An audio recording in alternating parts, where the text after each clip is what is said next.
Hi guys, আশা করছি তোমরা সকলেই ভালো আছো। আর এখন ঘড়ির কাঁটায় বাজে ঠিক 3:30। আর আমাদের এখানে চড়কের মেলা হয়, তো আজকে ঝাঁপ আছে। আমাদের হাওড়া জেলার 1 নম্বর ঝাঁপ হয় এখানেই। 70 থেকে 80 ফুটের উচ্চতা হয় এই ঝাঁপটা। তো চলো, আমরা একটু পরেই বেরাবো ঝাঁপ দেখতে, আর তোমাদেরকেও দেখাবো এখানে কতটা উঁচু থেকে ঝাঁপ হয়। তো অনেক জেলাতেই মানে চড়কের মেলা হয়, তো আমাদের হাওড়া জেলার এখানে 1 নম্বর ঝাঁপ হয়। তো চলো, এখনই ভিডিওটা স্টার্ট করছি, তোমার ভিডিওটা দেখতে থাকো।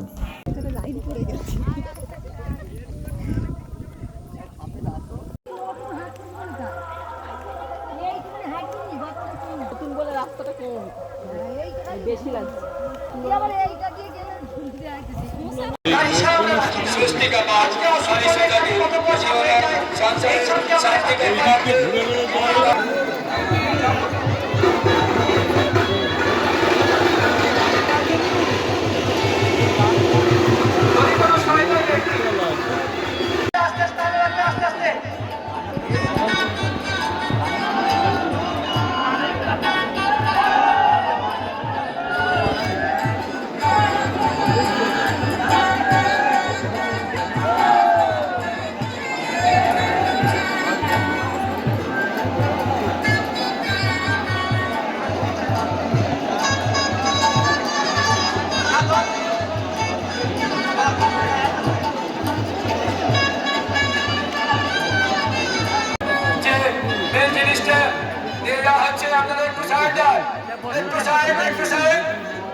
মেলার মধ্যে গাজন প্রবেশ করছে, আর কিছুক্ষণের মধ্যে আমরা সেই সুরাকাঙ্ক্ষিত ঝাঁপ শুরু করে দেবো।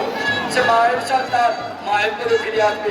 সেই কত উঁচু থেকে যেমন ভাবে ছোট্ট শিশু মা বাবা বলে গানের উৎস ছড়িয়ে মায়ের দিকে দুটি হাত বাড়িয়ে দিয়ে মা মা বলে তাকে ঠিক তেমন ভাবেই যে সমস্ত আমাদের সদস্যদের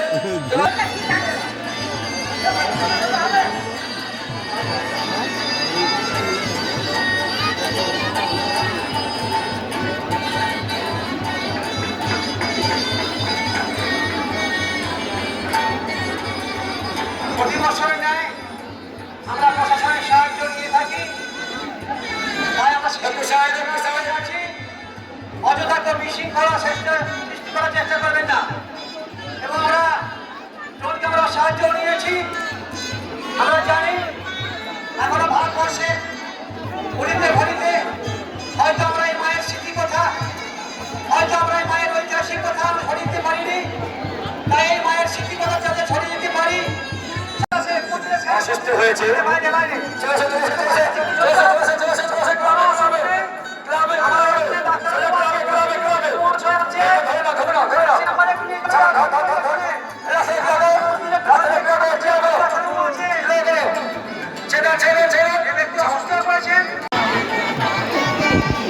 আমাদের আমরা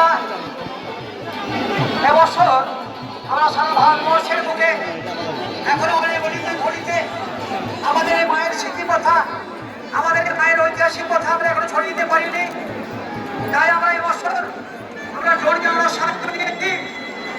আমরা এই ড্রোনকে আমরা সাহায্য নিয়ে আমরা এই সমস্ত মেলার এই ঐতিহাসিক কথা, এই মায়ের ঐতিহাসিক কথা, এই মায়ের স্মৃতি কথা আমরা সারা ভারতবর্ষের বুকে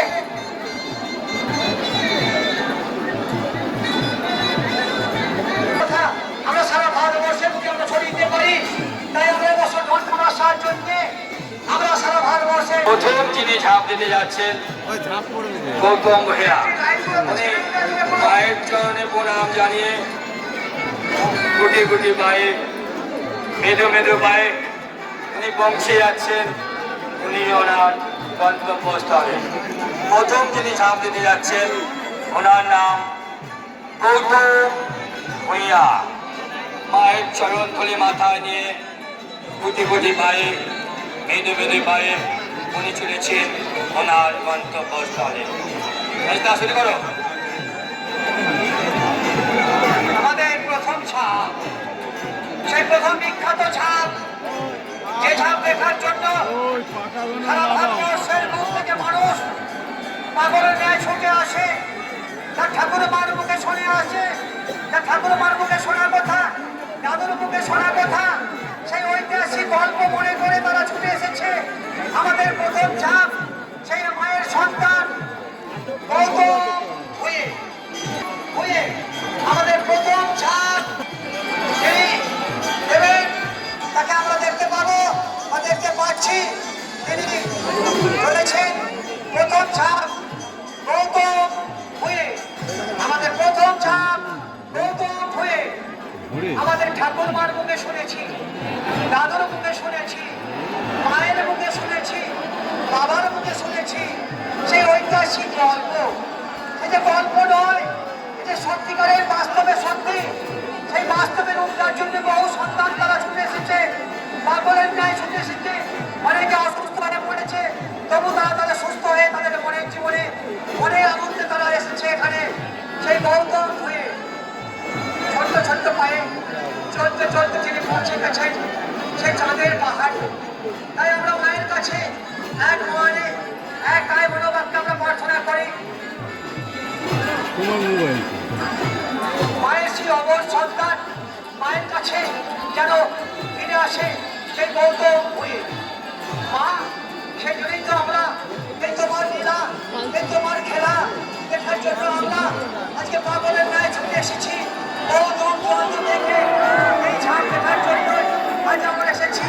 আমরা মায়ের পক্ষে নিয়ে আসবে, মা তার মুখে হাত বাড়িয়েছে, মায়ের কাছে হাত মাকে ডাকছে, ওরে সন্তান তুই নেমে আয়। সবাই মিলে তাকে স্মরণ করে এই দেখুন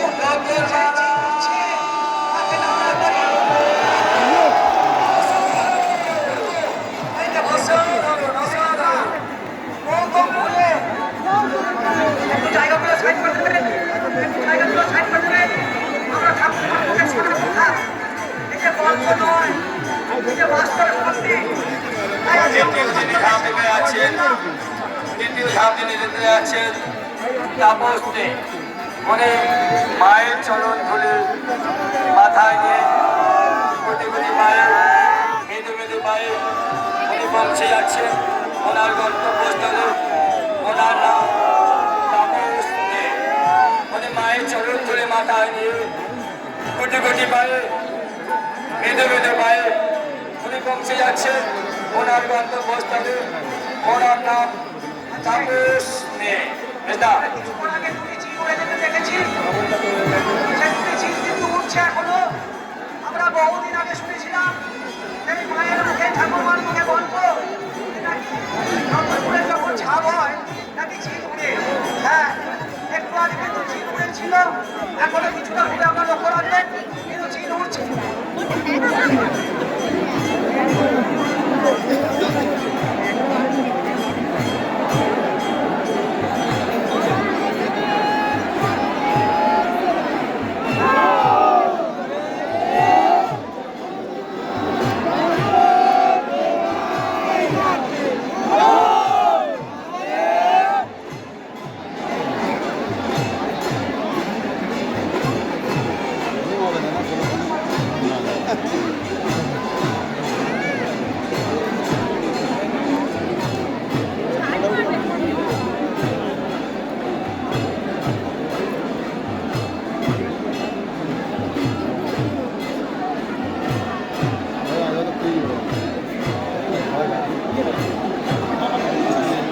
ভালো টাইমে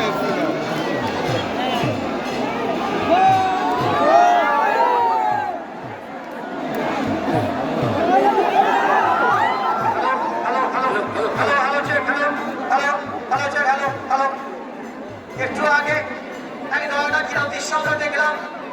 মা তার পক্ষে তার অপর সন্তানকে কিভাবে টেনে নিল, ঝাঁপ দিল মায়ের মুখে। মায়ের সন্তান মা তার পক্ষে টেনে নিল, বলে খোকা মায়েরারি আয়, আমি যে তোর জন্য অপেক্ষা করে আছি। বলে খোকা তুই কেন কাঁদছিস, আমি যে আছি রে, আয়। আমি না তোর মা, আমি তোর ওই কান্না দেখে আমি কি থাকতে পারি রে সন্তান। তাই তো এই দেখার যিনি ঝাঁপ দিতে যাচ্ছেন ওনার নাম গয়ারাম দোলয়। উনি মায়ের চরণ খুলে মাথায় নিয়ে মাকে চরণ করে কোটি কোটি পায়ে মেদু মেদু পায়ে উনি পৌঁছে যাচ্ছেন উনি ওনার গন্তব্যস্থলে। ওনার নাম গয়ারাম দোলই। তৃতীয় যিনি ঝাঁপ দিতে যাচ্ছেন ওনার নাম গয়ারাম দোলই। মায়ের আর এক সন্তান, তিনি তার স্ত্রীর লক্ষ্যে পৌঁছে যাচ্ছেন। তার এক সন্তান, তিনি হলেন গয়ারাম দোলই। আমরা ইতিপূর্বে সেই মায়ের খেলা, সেই মায়ের লীল আমরা দেখেছি।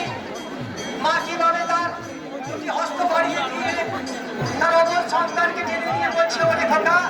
তৃতীয় সন্তান মায়ের মুখে চলেছে, তার ছোট্ট ছোট পায়ে চলতে চলতে সেদিক পৌঁছে যাচ্ছে সেই চাঁদের শিখরে, সেই গয়ারাম দোলই। সেই গয়ারাম দোলই আমাদের তৃতীয় ছাপ, তিনি বলবেন সেই অমর সন্তান তিনি চলেছে ছোট্ট ছোট্ট পায়ে চলতে চলতে যে পৌঁছে যাব সেই চাঁদের চূড়ায়। তিনি তার চাঁদের চূড়ায় পৌঁছে গেছেন, তিনি তার স্ত্রীর লক্ষ্যে পৌঁছে গেছেন। সেই গয়ারাম দোলই এই সব মানসিক জাম্প তো ওই জন্য ভয়টা উপরে উঠে নেই, সামনে থেকে পড়ছে। মায়ের কাছে কামনা করি, এক পায়ে বড় বাক্যে মায়ের কাছে প্রার্থনা করি, মাগো, তোমার দুটি সন্তানকে তুমি যেভাবে তোমার পক্ষে টেনে নিয়েছ মা, তোমার এই তৃতীয় সন্তানটিকে তুমি হস্ত বাড়িয়ে দিয়ে তোমার পক্ষে টেনে নাও মা। এই খেলা দেখার জন্য তো আমরা ছুটে আসি, এই লীলা দেখার জন্য তো আমরা ছুটে আসি।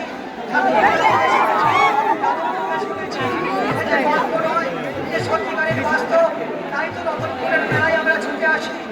এই লেখা কোনদিন ছিঁড়ে যাবে না, হৃদয়ে লেখা থাকলে কোনদিন মুছে যাবে না। চাপ চাপ স্মৃতি হয়ে কমর হয়ে যাবে, সেই লেখা আজ আমাদের হৃদয়ের মুখে থাকবে। যতদিন আমাদের প্রাণ থাকবে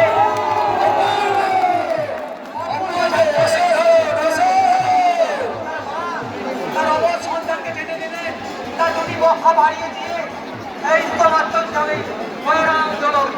গয়ারাম দোলই নাম বলে গয়ারাম দোলই।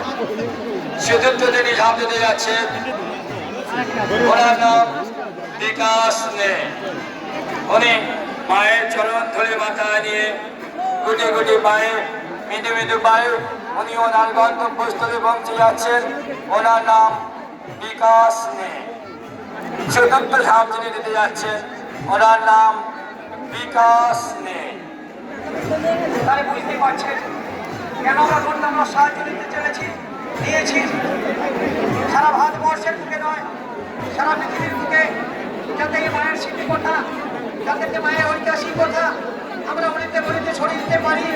এখনো কিছু জায়গা আছে হয়তো আমরা ছড়িয়ে দিতে পারছিলাম না, তাই আমরা এবছর ড্রোনকে আমরা সাহায্য নিয়ে এই মায়ের স্মৃতি কথা, মায়ের ঐতিহাসিক কথা আমরা বলিতে বলিতে আমি ছড়িয়ে দিতে পারি, তাই আমরা ড্রোনকে আমরা সাহায্য নিয়েছি।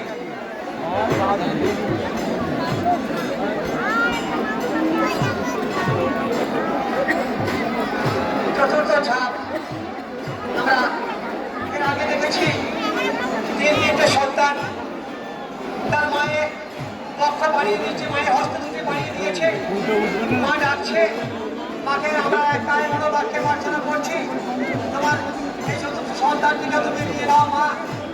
আমাদের চতুর্থ ঝাঁপ এখনই পড়বে। আমরা তাই এক পায়ে বড় বাক্যে মাকে স্মরণ করি, মাকে ডাকি, মা, মাগো, তোমার তিনটে সন্তানকে তুমি যেভাবে ডেকে নিয়েছ মা, তোমার সন্তানকে হস্ত বাড়িয়ে দিয়ে তোমার পক্ষে নিয়ে নিয়েছ মা, আমরাও চাই তোমার এই সন্তানকে তোমার হস্ত বাড়িয়ে দিয়ে তোমার পক্ষে নিয়ে নাও মা। এই জিনিস দেখার জন্যই তো আজ আমরা ছুটে আসি রতনপুর মন্দির প্রাঙ্গণে। মা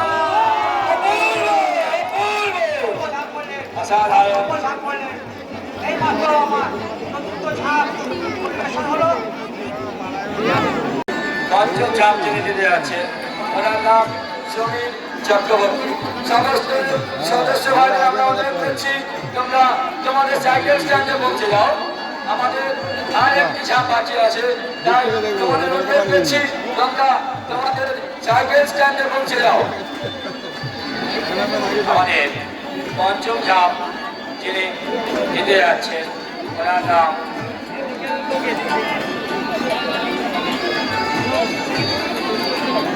আমরা এই নয়নগ্রাম দৃশ্য দেখার জন্য তো আজ ভারতবর্ষ থেকে মানুষ পাগলের ন্যায় ছুটে আসে আর ঠাকুরমার মুখে শোনা কথা, দাদুর মুখে শোনা কথা, সে যে গল্প নয়।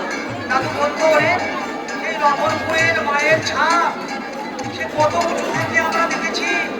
একটা নারকেল গাছ আছে, মায়ের আজ বেঁধে বেঁধে মায়ের এসেছে মায়ের চরণে ধুলে মাথায় নিয়ে বেঁধে বেঁধে মায়ের নারকেল গাছ আমাদের উনি পৌঁছে যাচ্ছেন ওনার গন্তব্যস্থলে। ওনার নাম সমীর চক্রবর্তী। শুনেছিল আমাদের নারকেল গাছের চূড়া শিখরে পঞ্চম ধাপ, বাঁধা হয়।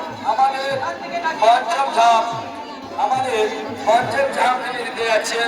উনি মায়ের চরণে ধুলে মাথায় নিয়ে কুটি কুটি মায়ের বেঁধে বেঁধে মায়ের উনি পৌঁছে যাচ্ছেন ওনার গন্তব্যস্থলে। ওনার নাম সমীর চক্রবর্তী। সমীর চক্রবর্তী। ছাদের সামনে যে নারকেল গাছটা দেখতে পাচ্ছি, এই নারকেল গাছের বয়স আর বহু মেয়ে অন্তত না হলে 100 বছর। আমার বাবার মুখে শুনেছি এই নারকেল গাছটি ঐতিহাসিক কথা। আমরাও আজকে আমার ছেলেদের ছেলেদের কাছে আমরা এই গল্প কথা শুনে বুঝেছি। সেই নারকেল গাছের শিখর থেকে আজকে ছাপ বাঁধা হয়। একটা সন্তান তার মাকে ডাকতে ডাকতে কিভাবে তার মায়ের মুখে নেমে আসছে। এই মায়ের কথা, এই যে মায়ের খেলা, এই যে মায়ের পিতা আমাদের বাড়িতে পুজো করতে যায়, পুরোহিত আমাদের বাড়িতে যায়, এই মানসিক নাম করলে কাজ করবো। সিদ্ধি হয়ে আছে। এত আমফান ঝড় গেছে, আরো সেই নারকেল গাছটি কিন্তু ভাঙতে পারেনি। আর সেই স্মৃতি কথা মনে রেখে আমরা সেই ঠাকুরমার মুখে গল্প শুনেছি, তাদের মুখে গল্প শুনেছি। এই যে গল্প নয়, সেই নারকেল গাছের চূড়া থেকে একটি মানুষ কিভাবে তার মাকে ডাকতে ডাকতে তার মায়ের মুখে নেমে আসছে। আমরা সবাই মিলে মাকে শেষ করে